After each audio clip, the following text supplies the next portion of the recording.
Big Boss season 8 Tamil இந்த வீடியோவில் லைவில் என்ன நடந்தது, ரயானுக்கும் ஜாக்லினுக்கும் ஒரு பெரிய ஃபைட் ஒன்று போச்சு. அதில் ஜெயித்தது யார் அப்படிங்கிறது, இன்னும் நிறைய விஷயங்கள் இருக்குது. முத்துக்குமரன் ரயான் ஃபைட்டு போச்சு. அப்புறம் first promo, second promo, Rayan வந்து ஜெயிச்சிட்டாரா இல்லையா, இப்போ செகண்ட் ப்ரோமோவில் காமிச்சாங்களா அது உண்மையாக பொய்யா, அப்படி நிறைய விஷயங்கள் இந்த வீடியோவில் ஓட்டிங்கோடு சேர்த்து நம்ம பார்த்துடலாம். ஃபஸ்ட்டு வந்து நீங்கள் இன்னும் நம்ம சேனலை சப்ஸ்கிரைப் பண்ணலன்னா சப்ஸ்கிரைப் பண்ணிடுங்க, ஓகேங்களா? ஏன்னா நிறைய பேர் பார்க்குறீங்க, லைக் பண்ண மாட்டேறீங்க, சப்ஸ்கிரைப் பண்ண மாட்டேறீங்க. நீங்கள் பண்ணால் தான் எங்களுக்கு உற்சாகமாக இருக்கும். சரி, நம்ம கரெக்டாக பேசுகிறோமா இல்லையா, நமக்கு உங்களுக்கு யாரை பிடிச்சிருக்கு, இந்த மாதிரி நிறைய விஷயங்கள் நீங்கள் கமெண்ட் செக்ஷனில் போடலாம். அதெல்லாம் யாருமே பண்ண மாட்டேறீங்க. சரி, ஓகே. ஃபஸ்ட்டு வந்து இந்த முத்துக்குமரன் ப்ளஸ் ரயான் இவங்களுடைய அந்த சண்டையை ஃபஸ்ட்டு எடுத்துக்குவோம். முத்துக்குமரனுக்கும் ரயானுக்கும் உள்ள சண்டை எந்த அளவுக்கு போயிருக்கு அப்படின்னு பார்த்தீங்கன்னா, இங்கே ஜாக்லின் கூட க்ளோஸாக இருந்த முத்துக்குமரனும் ரயானும் ஜாக்லினுமே வந்து எதிரெதிர் துருவமாக நிற்கிறாங்க. அந்த அளவுக்கு கொண்டு போயிடுச்சு. இதுக்கு காரணம் யார் அப்படிங்கிறத டீட்டெயிலாக பார்க்கலாம். இந்த டிக்கெட் டு ஃபினாலே இதில் ஜெயிக்கிறதுக்கு ஜாக்லினுக்கு எந்த ரீசனுமே கிடையாது. நம்ம ஜெயிச்சு தான் இந்த இடத்துக்கு உள்ளே போனோம், அவங்களுக்கு நல்லாவே தெரியும் நம்ம உள்ளே போயிடுவோம் அப்படிங்கிறது. அப்போ ரயானை பொறுத்த வரைக்கும் ஒரு கட்டாயம் இருக்குது, கண்டிப்பாக ஜெயிச்சா தான் உள்ளே போவோம். ப்ளஸ் அவங்க சிஸ்டர் வேறு வந்து குழப்பி விட்டு போயிட்டாங்க. ஜாக்லினாக இருக்கும் சௌந்தர்யா உன்னை வந்து ரொம்ப கேவலமாக தான் இது பண்ணுறாங்க அப்படிங்கிற மாதிரி நிறையா அந்த அக்கா வேறு சூடு ஏற்றி விட்டு போச்சு. அவன் டாஸ்க்கு பீஸ்ட்டுன்னு வேறு சொல்லி விட்டு போனனால அதை மைண்டில் ஏற்றிக்கிட்டு நம்ம ஜெயிச்சே ஆகணுன்ற ஒரு கட்டாயம். ப்ளஸ் அவனுக்கு ஓட்டிங் இல்லைன்றது அவனுக்கு நல்லா தெரியும். இது ஒன்று. ப்ளஸ் வெளியிலேருந்து குழுலாம் வரும், ட்ரெஸ் மாதிரியாமா அந்த மாதிரியா எல்லா வழியாகவும் வந்துக்கிட்டு தான் இருக்குது. யாருக்கும் தெரியாமல் இல்லைலாம் இல்லை, எல்லாமே வந்துக்கிட்டு தான் இருக்குது. இதெல்லாம் வச்சு அவன் ஜெயிக்கணுன்ற ஒரு கட்டாயம். முத்துக்குமரனை பொறுத்த வரைக்கும் முத்துக்குமரனுக்கு தெரிஞ்சு போச்சு. ஏன்னா முதல்ல நம்ம அசைக்க முடியாத இடத்துல இருந்தோம், அப்புறம் சௌந்தர்யா வந்தாங்க, ஜாக்லின் வந்தாங்க, இப்படி நிறைய பேர் மஞ்சரியெல்லாம் வந்துட்டாங்க. நம்ம வந்து எப்படியும் நம்ம தான் ஜெயிப்போன்னு கான்ஃபிடன்ட் நினைக்கக்கூடாது. ஏன்னா இப்போ ஒரு காமனாக நீங்கள் இருக்கீங்க, நீங்கள் வந்து எந்த ஒரு பின்புலமும் இல்லாமல் முத்துக்குமரன் மாதிரி போனீங்கன்னா உங்களுக்கு இந்த கப்பு கொடுப்பாங்களான்னு ஒரு டவுட்டு உங்களுக்கே வரும், ரைட்டா? நீங்கள் இவ்வளோ தான் பிஆர் வச்சுருந்தாலும், ஏன் கமலஹாசனே சப்போர்ட் பண்ணி எவ்வளோ பேருக்கு கிடைக்காம போயிருக்கு இல்லையா? அப்படி இருக்கும்போது நமக்கெல்லாம் கிடைக்குமா அப்படிங்கிற ஒரு யோசனைகள்லாம் இருக்கும். இப்போ 6வது சீசனில் நம்ம விக்ரமன்லாம் இருந்தாப்புல, நல்லா அசைக்க முடியாத சக்தியாக தான் இருந்தார். இருந்தாலும் என்ன, அந்த ஒரு சிந்தனைகள்லாம் இருக்கும். அதனால் இந்த டிக்கெட் டு ஃபினாலேயில் முன்னாடி நம்மளை அனுப்பிடக்கூடாது, நம்ம அதை வின் பண்ணணும் அப்படிங்கிற ஒரு எண்ணமும் அவருக்குள்ளே இருக்குது. இன்னும் நிறைய பேருக்கு டிக்கெட் டு ஃபினாலே வின் பண்ணுற ஒரு எண்ணம் இருந்தாலும் இதில் விஷால் இருந்தார், அவரை 0 ஆக்கி விட்டாங்க.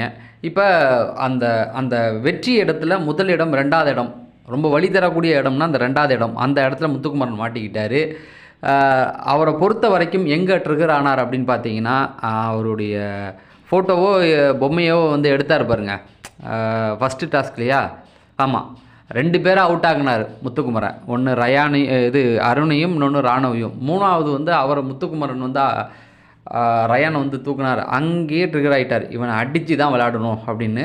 அதுக்கப்புறம் பெண்களோட ரயான் ஒரு கூட்டணியும், இந்த பக்கம் ஆண்களை வச்சு அவன் ஒரு கூட்டணியும் போட்டு விளையாண்டு பார்த்ததில் அதில் அவங்க ஜெயித்தாங்க.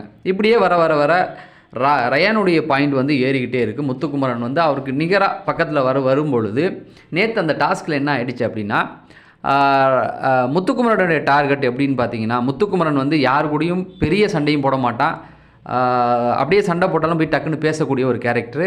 அப்படி இருக்கும் பொழுது என்ன பண்ணலாம் அப்படின்னா, டக்குன்னு ஒரு கூட்டணி அமைச்சு ஒவ்வொருத்தவங்கள வச்சு எதிராளியை தாக்கலாம். நீங்கள் நல்லா புரிஞ்சுக்கிட்டால் முத்துவோடைய கேரக்டர் இது தான்.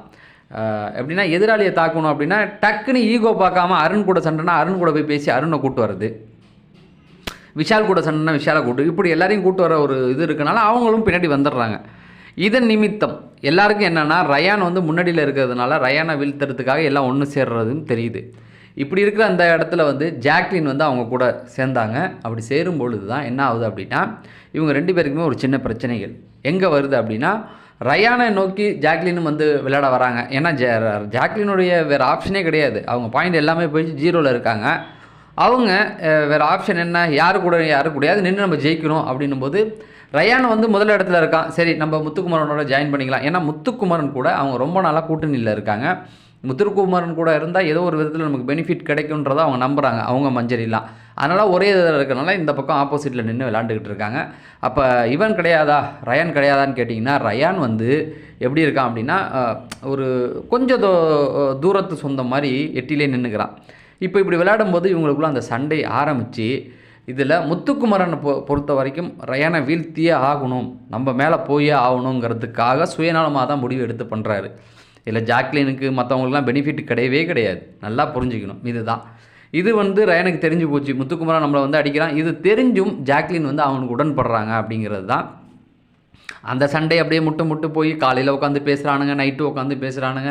இந்த சங்கீத சுரங்கள் சந்தானமும் இவனும் நான் விடிய நிற்பாங்க எல்லாம் அந்த மாதிரி அர்த்தராத்திரியில் நின்று பேசிக்கிறானுங்க. 2 பேர் மேலேயும் தப்பு இருக்குது. இது கேமாக பார்த்தா ரயானா வந்து அடிக்க வரதுல தப்பே கிடையாது. ஏன்னா முதல் இடத்துல இருக்கிறவனை நோக்கி தான் எல்லோரும் வருவாங்க. இந்த பக்கம் பார்த்தீங்கன்னா ஜாக்லின்லாம் இருக்கிறது அவருக்கு வந்து கொஞ்சம் வழியை தருது. நமக்கு கூட இருந்தவங்களே நம்ம வீட்டில் சொன்னதை நம்ம பொய்ன்னு நினச்சோமே, நம்ம அக்கா வந்து சொன்னப்போ கூட நம்ம ஜாக்லினை கூட விலகி இல்லாமல் பக்கத்துலேயே இருந்தோமே, இப்போ அவங்க பண்ணுறது பார்க்கும்பொழுது அவங்க சொன்னது உண்மையா அப்படிங்கிற அவங்க அக்கா ஜெயித்த மாதிரி தானே இருக்குது. அந்த மாதிரி விஷயத்த வைக்கிறாங்க. இப்படி இருக்கும்பொழுது என்ன ஆகுது அப்படின்னா, சௌந்தர்யா இவங்க ஜாக்லின் பிடிக்காமல் இருக்கிறனால ரயான் கூட தான் இருக்காங்க. இப்போ சௌந்தர்யாவுடைய ஆட்கள் எல்லாமே என்ன பண்ணிட்டாங்கன்னா ரயானுக்கு சப்போர்ட் பண்ணுறாங்க. ரயானுக்கு சப்போர்ட் பண்ணுறதுனால ஓட்டிங்கில் மேலே வராரு. ஓட்டிங்கில் மேலே வர்றது மட்டும் இல்லாமல் வெளியில் பிஆர்கள் என்ன பண்ணுறாங்கன்னா முத்துக்குமரனை டைரெக்டாக அட்டாக் பண்ணுறாங்க. எப்படின்னா முத்துக்குமரனை பாருங்கள் எவ்வளோ கேவலமாக விளையாடுறாரு. உண்மையை பார்த்தா இதை பார்க்கும்பொழுது முத்துக்குமரன் பண்ணுறது கொஞ்சம் வீகம் அமைச்சு ஒரு தனியார் அடிக்கிறதுக்கு இத்தனை பேரை கூட்டு போகிறாருன்ற மாதிரி தான் தெரியும். அதை வச்சு அவர் அந்த மாதிரியான பிளான் பண்ணுறாரு. பிஆர் உருட்டுகளும் அதை பண்ண ஆரம்பிக்கிறாங்க. இதில் கொஞ்சம் நெகட்டிவாக போனது யார் அப்படின்னு பார்த்தீங்கன்னா முத்துக்குமரன் பேர் தான். ஏன்னா அந்த பிஆர் எல்லாருமே சேர்ந்து பார்க்கும்போது அப்படி தான் தோணும். ஏன்னா ரயான் தனியாக தானே நிற்கிறான், இவன் என்ன 6 பேர் 7 பேரை கூட்டு போய் அடிக்க பார்க்குறான். இப்போ இதை நான் சொல்கிறதுக்கு முன்னாடி இன்னொரு முக்கியமான ஒரு விஷயம் இருக்குது. இப்போ அந்த ஃபோன் டாஸ்க் வந்து முடிஞ்சிருச்சு. ஃபோன் எடுத்து ஒரு டாஸ்க் பண்ண சொல்கிறாங்களா, அது முடிஞ்சிருச்சு. அந்த கடைசி டாஸ்க்குன்னு பிக் பாஸ் அறிவிச்சிட்டார். அறிவித்த உடனே முத்துக்குமரன் ஒரு பிளானை போட்டு ரயானை நம்ம வீழ்த்தணும் அப்படின்னு சொல்லி ஜாக்லின், அருண் இவங்களாம் சேர்ந்து ஒரு பிளான் போட்டாங்க. இப்போ ஆப்வியஸாக நம்ம பார்க்கும்போது என்ன ஆகுதுன்னா முத்துக்குமரன் மேலே தப்பு தான். எனக்கே அப்படி தான் தோணுது இந்த இடத்துல. சரி, அதை பற்றி லாஸ்ட்டாக டிஸ்கஸ் பண்ணுவோம். அடுத்தது வந்து அந்த இது போச்சா. அடுத்தது பார்த்திங்க அப்படின்னா சௌந்தர்யா இவங்க பிஆர்லாம் வந்து இவருக்கு சப்போர்ட் பண்ண ஆரம்பிச்சிட்டாங்க அப்படிங்கிறத நம்ம சொல்லியிருந்தோம். அடுத்தது இன்னொரு முக்கியமான ஒரு விஷயம். இப்போ சௌந்தர்யா வந்து இவன் பக்கத்தில் இருக்கிறனால இவங்க வந்து ஒரு விஷயம் இன்றைக்கி வந்து பதிவு பண்ணுறாங்க. என்னன்னா, நான் வந்து அருணை நம்பினேன், அருண் வந்து என் ஃபோட்டோ எடுக்க மாட்டான்னு நம்பினேன். என்னென்னு பார்த்தீங்கன்னா அருண் வந்து நம்ம டீம்னு நினச்சிக்கிட்டு இருந்தனால அவனை பக்கத்தில் போய் நின்னா அவன் வந்து என் முதுகில் குத்திட்டான் அப்படின்னு சொல்லி இந்த மாதிரிலாம் சொல்லிகிட்டு இருந்தாங்க. சௌந்தர்யா பொறுத்த வரைக்கும் அந்த கேம்லேருந்து வெளியேறிட்டாங்க. நேற்று நடந்ததா அது திரும்ப நடக்குமா அப்படிங்கிறது தெரியல. ஆனால் அடுத்தது நம்ம முக்கியமான ஒரு விஷயம் வந்து யார், நம்ம முத்துக்குமரன் வந்து மிட் நைட்லேயே முடிவு பண்ணிட்டார், இனிமேல் ரயான் கூட நம்ம பேசக்கூடாது, அவன்கிட்ட ஒதுங்கி தான் இருக்கணும்ன்ட்டு. இந்த பக்கம் ரயான் நம்ம ஃபஸ்ட்டு ப்ரோமோவில் பார்த்தோம்ல, ரயான் என்ன பண்ணுறாரு அப்படின்னா சௌந்தர்யா பவித்ரா கூட உட்காந்துக்கிட்டு இப்போ இவங்க 3 பேரும் க்ளோஸ் ஆகிட்டாங்க. இவங்க 3 பேரோட உட்காந்துக்கிட்டு அவங்கள பற்றி குறை சொல்கிறா. அவங்க வந்து என்ன பண்ணுறாங்கன்னா ரயானை பற்றி குறை சொல்ல ஆரம்பிச்சிட்டாங்க. இப்போ இது எந்த லெவலுக்கு போகும் அப்படிங்கிறது அடுத்த டாஸ்க் தான் முடிவு பண்ணும். இல்லைனா அடுத்து வர வாரங்களில் அது எதிரொலிக்கும் அப்படிங்கிறது நல்லாவே தெரிஞ்சு போச்சு. சரி, இந்த பாயிண்ட்லாம் முடிச்சுடுவோம். ஏன்னா வளவலன்னு பேசாமல் இப்போ அந்த ஃபோன் டாஸ்க்கு நிறைவேறிடுச்சு. அதாவது அந்த டிக்கெட்டு ஃபினாலேயோடைய கடைசி டாஸ்க்கு முன்னாடி டாஸ்க்கு இந்த ஃபோன் டாஸ்க்கு. பிக் பாஸ் என்ன சொல்கிறார் அப்படின்னா கூப்பிட்டு எல்லாருமே சௌந்தர்யாவை ஃபஸ்ட்டு கூப்பிட்டு அதை கலாய்ச்சி விட்டார். அதாவது அந்த செட் சாப்பாடுன்னு சொன்னதை அவன் செட்டு எது வேறு மாதிரி எதோ போய் சொல்லிவிட்டாங்க போல். அதனால் கலாய்ச்சி விட்டு எல்லாரையும் கூப்பிட்டு இந்த டாஸ்க் ஆரம்பிக்க போகுது, எல்லாம் உட்காருங்க, இது ஃபைனல் டாஸ்க் அப்படின்ட்டார். அதாவது இந்த ஃபோன் வந்து கடைசியாக அடிக்க போகுது, இதில் எடுக்கிறவங்களுக்கு பாயிண்ட் அப்படிங்கிறது மாதிரி சொல்லிட்டாரு. பாயிண்ட் என்ன, ரூல் என்ன அப்படின்னு பார்த்தீங்கன்னா ஃபோனை எடுக்கணும், அவங்க சொல்கிற டாஸ்க்கை யாராவது செய்யணும், செய்யலைன்னா மைனஸ், மார்க்கு கிடையாது அப்படிங்கிறது தான். இதை அறிவித்த உடனே முத்துக்குமரன் என்ன பண்ணுறாரு, ஜாக்லினை தூண்டி விட்டு இந்த டாஸ்க்கை வந்து நீ தான் பண்ணும், அருணை பண்ண வைப்போம். ஏன்னா காலிலேருந்து மண்டே எதுக்கு தெரியுமா ஃபஸ்ட்டு புறமோல அருணை கழுவிட்டு இருந்தாங்க, இதுக்கு தான். மண்டே கழுவி அவனை கூட்டுவா, அவன் ஒரு இழிச்சவாய், நம்ம என்ன சொன்னாலும் கேட்பான், அவனை கூட்டுவான்னு இவங்க போய் பேசுகிறாங்க. இந்த டாஸ்க்கை நீ பண்ணணுன்னு அருண் முடியாதுங்கிறாரு. ஏன்னா விவரமாக நமக்குள்ளே மார்க் போகணும். அப்போ ஜாக்லின் ஒரு நம்பிக்கை கொடுக்குறாங்க முத்துக்குமரன் வழியாக. என்னென்னா, உனக்காக என்ன டாஸ்க் வேணாலும் நான் பண்ணுறேன், மொட்டை அடிக்கணுமா அடிக்கிறேன், வெளியில் போகணுமா போடுவேன், மைனஸ்னால் வாங்கிக்கிறேன் அப்படின்னா அவன் என்ன பண்ணுவான், சரி நான் இப்போ பண்ணுறேன் அப்படின்னு சொல்லி ஃபோன் எடுக்கிறான். இந்த நம்பிக்கையை கொடுத்ததுக்கு அப்புறமேட்டுக்கு அருண் வந்து தைரியமாக இறங்குறான். ஏன்னா 2 பேருக்கும் 0 தான், சௌந்தர்யாவுக்கும் அருணுக்கும் 0 மார்க் இருக்கிறனால இந்த முடிவுக்கு வராரு. இப்போ சௌந்தர்யா முத்துக்குமரன் என்ன பண்ணுறாரு, ஜாக்லினை கூப்பிட்டு இப்போ அருண் வந்து ஃபோனை எடுக்கணும். ஆனால் ஃபோனை எடுக்கணுன்னா ரயான் ஃபோனை எடுக்கக்கூடாது. அப்போ மஞ்சரியை போய் ரயானை பிளாக் பண்ண வையின்றாரு. இப்போ இந்த இடத்த நீங்கள் புரிஞ்சுக்கிட்டீங்களா? நீ இந்த கேம்லேயே கிடையாது, Muthukumaran out, Jacqueline out, right. அப்போ அவங்க 6 பேர் விளையாட போகிறாங்க. அப்போ நீ என்ன பண்ணணுன்னா, மஞ்சரி நீ பெஸ்ட்டாக விளையாடு அப்படின்னு வாழ்த்திட்டு வந்திருக்கலாம். இப்போ நீ என்ன பண்ணுற, அருணை விளையாட வைக்கணும், அவருக்காக ஜாக்லின் என்ன வேணால் பண்ணணும், இந்த முடிவு எடுக்க வச்சுட்டு மஞ்சரியை வச்சு நீ ரயான் ஓடாமல் அவனை பிளாக் பண்ணு அப்படின்னும் பொழுது இந்த இடத்துல முத்து பங்கமாக மாட்டிக்கிட்டார். புரியுதுங்களா? இப்போ நீ யாருக்காக இந்த கேம் விளையாடுற அப்படின்னா உனக்காக விளையாடுற, ரைட்டா? முத்துக்குமாரன் நான் ஜெயிக்கணும்னு நீ விளையாடுற, ஏன்னா பாயிண்ட் டேபிளில் 2 பேரும் சமமாக இருக்காங்க, ரைட்டு? அப்போ நீ ஒரு வீகம் அமைச்சு கூட இருக்கவங்கள விளையாட வச்சு இந்த இடத்துல அருணை வந்து ஒரு நம்பிக்கை கொடுத்து அருணுக்கு ஒரு பாயிண்ட் வரணும் அப்படின்ற வார்த்தையும் கொடுக்குறாரு. அருண் நீ ஜாக்லின் நீங்கள் 2 பேரும் 0-0 இருக்கீங்களா, உங்களுக்கு பாயிண்ட் வரும்ன்ற பேசுகிறாரு. இப்போ முத்துக்குமரனுடைய அடியாட்களை இவங்க மாறி விளாண்டுக்கிட்டு இருந்தாங்க அப்படிங்கிறது தான் இது எபிசோடு பார்க்கும்பொழுது உங்களுக்கே நல்லா தெரியும். இந்த ஒரு வேலையை பார்த்து விட்டார். ஃபோன் அடிக்குது, ஆனால் ஃபோனை முதல்ல தொட்டது ரயன் தான். ஆனால் அருண் அவசரப்பட்டு ஃபோனை எடுத்து காதில் வச்சனால பிக் பாஸ் வந்து அருண்கிட்ட பேச ஆரம்பிச்சிட்டாரு. இங்கேயும் ஜாக்லினாக இருக்கட்டும், இவங்கெல்லாம் என்ன சொல்கிறாங்க அப்படின்னா, முத்துக்குமரன்லாம் ஃபோனை எடுத்தது அவன் தான், அருண் தான், நீ எடுக்கலன்ட்டாங்க. உண்மையா சைடில் ஓடி போயிட்டு ஃபோனை தொட்டுட்டு ரயன் வந்துட்டார். நேராக ஓடி வந்த அருண் வந்து ஃபோனை எடுத்து காதில் வச்சுட்டாரு. நியாயப்படி பார்த்தா அந்த இடத்துல உடனே பிக் பாஸ் ஹலோ அருண் சொல்லுங்கன்ட்டார். நியாயப்படி பார்த்தா முதல் தொட்டது இவர் தான். ஆனால் அவர் ஃபோனை எடுக்கிறதுக்குள்ளே இவனுங்கெல்லாம் பேசி குழப்பி விட்டாங்க. சரி, அவரும் எவ்வளவோ ஆர்குமெண்ட் பண்ணி பார்க்குறாரு. நேற்றுலேருந்து ஆர்குமெண்ட் பண்ணுறனால அவருடைய பேச்சு எடுப்படலை. வெளியில் எப்படி தெரியுதுன்னா, அவன் வந்து ஜெயிக்கணும், எல்லாரையும் சந்தேகப்படுறான், எல்லாத்தையும் சண்டை போடுறான்ற மாதிரி இவனு ஒன்று போட்டு பண்ணிட்டாங்க ஜாக்லின் அண்ட் குரூப்பு. அது வந்து அவருக்குள்ளே ஒரு மன உளைச்சல் இருக்குதான். ஏன்னா மடியில் கனம் இருக்கு இல்லையா, தான் ஜெயிக்கணும், வெற்றிக்கிட்ட நம்ம தான் நிற்கிறோம், நம்ம பக்கத்தில் இருக்கவங்க எல்லாருமே நம்மளை அடிக்க வரான்றதோ ஒரு மன உளைச்சல் வரும். நம்ம தனியாக வேறு இருக்கிறோம், எல்லாம் சேர்ந்து அடிக்கிறாங்க, இப்போ எல்லாம் சேர்ந்து பொய்ஸை வேறு சொல்கிறாங்க. அவனும் வந்து எவ்வளோ புலம்பி பார்த்துட்டு ரயானும் வந்து உட்காந்துட்டான். இப்போ என்ன ஆகுது அப்படின்னா, பிக் பாஸ் வந்து கூப்பிட்றாரு. பிக் பாஸ் கூப்பிட்டு ஜாக்லின் நீங்கள் 2 விளையாடு. இதில் முத்துக்குமரனுக்கு என்னங்க பெனிஃபிட்டு, ஜாக்லினுக்கும் இவங்களுக்கும் தானே, அருணுக்கும் தானே ஒரு மார்க்கு கிடைக்குது அப்படின்னு பார்த்தீங்கன்னா, ஒருவேளை ரயான் இந்த ஃபோனை எடுத்து ரயானுக்காக சௌந்தர்யா இதை பண்ண போய் அவன் ஜெயிச்சிட்டா பாயிண்ட் டேபிளில் சரியாக இருக்கிற இதில் முத்துக்குமரன் இன்னும் மேலே ஏறிடுவான். சரி, ரயான் மேலே ஏறிடுவான், நம்ம இன்னும் கீழே இருப்போம். ரயானுடைய பாயிண்ட் ஏறாமல் பார்த்துக்கிறதுல முத்துக்குமரன் தெளிவாக இருக்கார். புரிஞ்சிச்சிங்களா? ஏதோ நம்பிக்கை வச்சு அப்புறம் கார்டன் ஏரியாவுக்கு போகிறாங்க. டாஸ்க் ஆரம்பிக்குது. என்னன்னா 2 பந்து ப்ளூ ப்ளஸ் ரெட்டு ரெண்டையும் அட் அ டைமில் என்ன பண்ணணும்னா ஒரே கையில் மாற்றணும். பாலை எப்போ வேணால் எடுத்துக்கலாம். 2 கூடையில் பாலை வந்து ஒரே நேரத்தில் போடணும். அந்த பாலை ரெட்டில் இருக்கிறத ப்ளூலையும் ப்ளூவில் இருக்கிறத ரெட்லேயும் போடணும். எப்படி வேணால் எடுத்துக்கலாம் பாலை, ஆனால் அந்த கூடையில் போடும்போது ஒரே நேரத்தில் போடணும் அப்படிங்கிறது தான். ஈஸியான டாஸ்க்கு, சூப்பராக விளாட்லாம், நீங்கள் ஜெயிச்சிருவீங்கன்னு வாழ்த்தி அனுப்புகிறாரு நம்ம முத்துக்குமரன். இவங்கெல்லாம் உள்ளே போய் விளாட்றாங்க. அருண் ரொம்ப குதூகலமாயிடுறாரு, நமக்கு பாயிண்ட் கிடைக்க போது. ஜாக்லின் செம கான்ஃபிடென்ட்டாக விளாட்றாங்க. அடித்து தூக்குறோம் பாரு இன்றைக்கி, பார்த்துக்கலாம் வான்ட்டு. பரிதாபமாக நம்ம ரயன் உக்காந்துருக்காரு. வேறு ஆப்ஷனே இல்லையே, என்ன பண்ணுறதுன்னு அழுதுகிட்டு அழுவோல அப்படியே உக்காந்துருக்காரு. இப்படி போகுது. டாஸ்க் பெல் அடிக்குது. அருண் வந்து பிக் பாஸ் உங்கள் ரூலை திரும்ப சொல்லுங்கள், ஜாக்லினுக்கு புரியணும், எனக்கு புரியணும் அப்படின்லாம் நல்லா கேட்டுக்கிட்டாங்க. பெல் அடிக்குது. 150 செகண்ட், அந்த 150 இது போகுது, 150 மினிட் நினைக்கிறேன். அதாவது ஒரு 2 அதான் 3 நிமிஷம், 150 நினைக்கிறேன். ஆரம்பிக்குது. ஜாக்லின் எடுத்து 2 கையிலும் கரெக்டாக எடுத்து பண்ணுறாங்க. டக்குன்னு போகுது. அருண் வந்து டைம் சொல்கிறது 50 இது போயிடுச்சு, இப்போ 30 செகண்ட், இப்போ இப்படி சொல்ல போடுறாரு. அப்புறம் பிக் பாஸ் கூப்பிட்றாரு, நீங்கள் எந்த ஹெல்ப்பும் பண்ணோன்னா அமைதியாக இருங்கன்னு. அந்த டைம் அடித்தோடனே ஜாக்லின் வந்து எல்லாத்தையுமே சூப்பராக எடுத்து மாற்றிடுறாங்க. மாற்றினோன்னே எல்லாம் சந்தோஷம், வெற்றி கழிப்பு கொண்டாடுறாங்க. எல்லாம் அவங்க வந்து ஜெயிச்சிட்டாங்க. அப்படின்னும் போது பிக் பாஸ் வந்து கூப்பிட்றாரு. கூப்பிட்டு நீங்கள் போய் நான் எந்த இடத்துல நிற்கிறீங்களோ நில்லுங்க அப்படிங்கிற மாதிரி சொல்லார். என்ன அப்படின்னா, நான் உங்களை வந்து பாலை மாற்ற சொன்னேன். ரெட்டில் ஒரு கூடை, ரெட் பால் இருக்கிறது ஒரு கூடை, ப்ளூ பால் இருக்கிறது ஒரு கூடை, ஓகேங்களா? இப்போ பாலை எடுத்து 2த்துலேருந்து அந்த பாலை அப்படியே தூக்கி இப்போ ப்ளூ இருக்கிறது வந்து ரெட்டுக்கு வரணும், ரெட்டு இருக்கிறது ப்ளூக்கு போகணும். அதுதான் நான் பண்ண சொன்னேன். நீங்கள் என்ன பண்ணியிருக்கீங்க அப்படின்னா, முதல்ல ஆரம்பித்தோடனே கரெக்டாக பண்ணீங்க. ரெட் பாலை எடுத்து ப்ளூவில் உள்ளதையும், ப்ளூவை எடுத்து ரெட்டில் உள்ளதுலையும் போட்டிங்க. பாதியில் குழம்பி அதுக்கப்புறம் என்ன பண்ணிட்டீங்கன்னா, 2யும் ஒரே இதில் 2 கலரையும் எடுத்து டக்குன்னு மாற்றினீங்க. அப்புறம் ஒரே இதில் போட்டிங்க.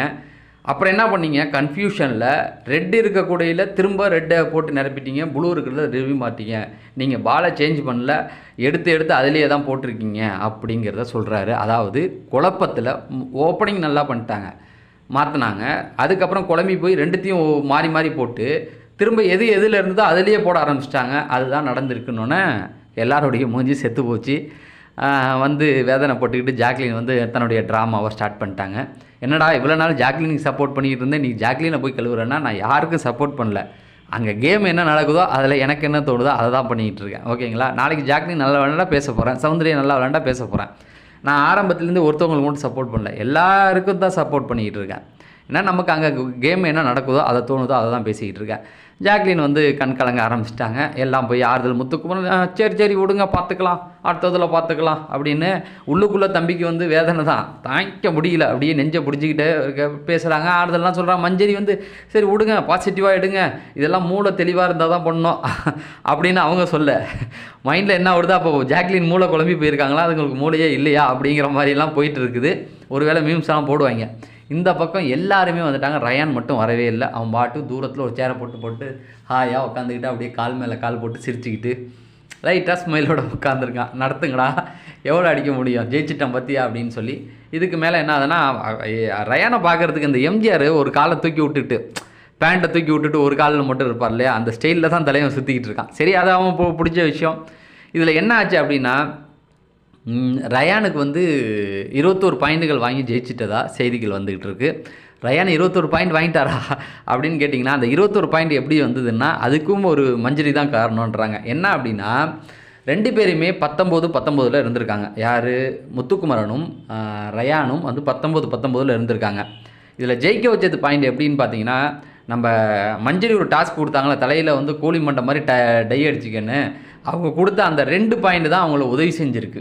அதாவது நேற்று செஞ்சது இப்போ ஒரு இதில் அவர் ஜெயிச்சிருக்காரு.